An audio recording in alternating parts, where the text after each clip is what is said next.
Credo di essere diventato sicuramente più calmo, più riflessivo e questo mi aiuterà ad andare avanti e a valutare le situazioni che mi si presenteranno. Nicolò Guerrera d'Amalo, conosciuto come Pierrot dal suo 500.000 di follower, percorre fondamenta del Forner in sestiere di Dorso Duro a Venezia assieme al fido carretto ribattezzato Ezio. Lo attende il presidente della regione Luca Zaia.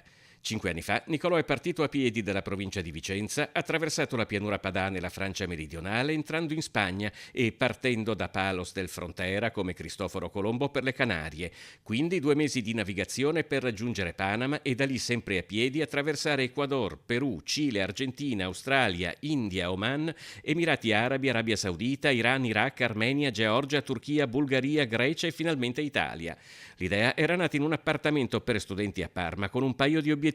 La ricerca della bellezza, la curiosità e la voglia di fare una lunga passeggiata per avere del tempo da dedicare a me stesso e ai pensieri che mi frullavano per la testa. Dormendo in tenda o dalle tante persone che lo hanno ospitato durante la sua passeggiata attorno al mondo, Nicolò ha percorso quasi 30.000 chilometri consumando 20 paia di scarpe e superando anche dei momenti difficili. Ce ne sono stati un paio, l'attraversamento dell'Oceano Atlantico in barca a vela e l'attraversamento del deserto australiano, l'Outback, a piedi, una impresa che mi ha tenuto occupato per quasi 6 mesi e dove ho percorso circa 6.000 chilometri.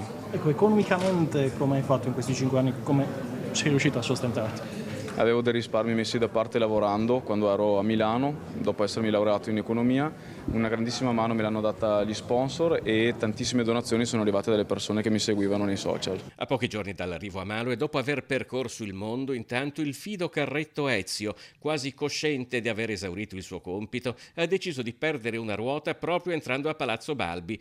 Per Nicolò, che ora racconterà in un libro la sua avventura, un amico fidato per 5 anni. Sì, un grande ascoltatore sicuramente, non è un tipo molto loquace, però è stata la spalla e anche la chiave di volta per riuscire ad arrivare fin qui.